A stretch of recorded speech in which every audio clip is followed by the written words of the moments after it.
స్వాతి, ప్రస్తుతం మనం ప్రమాద స్థలంలోనే ఉన్నాం. నంద్యాల ఎంపీ బైరెడ్డి శబరి ఇక్కడికి వచ్చారు. పోలీసులు అధికారులతో మాట్లాడారు. సంఘటన ఎలా జరిగింది తెలుసుకున్నారు. ఆమెతో మాట్లాడే ప్రయత్నం చేద్దాం.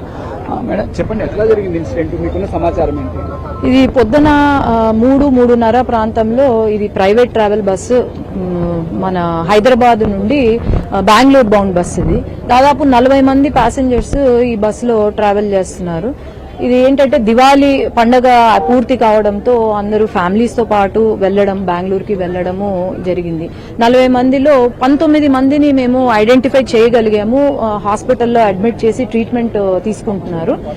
ఇంకా మిగతా మంది మనం అందరం చూస్తే అక్కడ బస్సు ఒక బైక్ ని ఢీ కొట్టి ఆ బైక్ కూడా బస్సు కింద ఉంది. అది fuel tank, direct collision to the fuel tank ఇక్కడ విట్నెస్ కూడా ఆపోజిట్ డైరెక్షన్ నుంచి వస్తున్నారంట.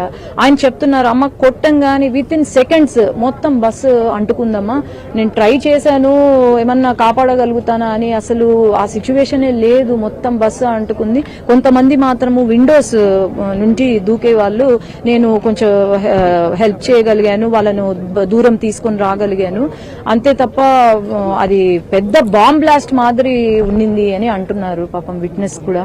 అదే ఇటువంటి సిచ్యువేషన్స్ చాలా బాధాకరమైన సిచ్యువేషన్. ఎందుకంటే 19 మంది ఐడెంటిఫై అయ్యారు. మిగతా వాళ్ళు మీరు చూస్తే పూర్తిగా బాడీస్ కాలిపోయి ఉన్నాయి కాబట్టి ఐడెంటిఫై చనిపోయారు అనేది ఏమన్నా క్లారిటీ? అదే దాదాపు 40 మంది ఇప్పుడు వరకు మాకు అందిన సమాచారం. 39 మంది ట్రావెల్ చేస్తున్నారు. దాంట్లో 19 మందిని మేము హాస్పిటల్ కి షిఫ్ట్ చేశాం. ఇంకా మిగతా వాళ్ళు అంటే మీరు ఇంకా ఎంతమంది అనేది కౌంట్ చేసుకోవచ్చు.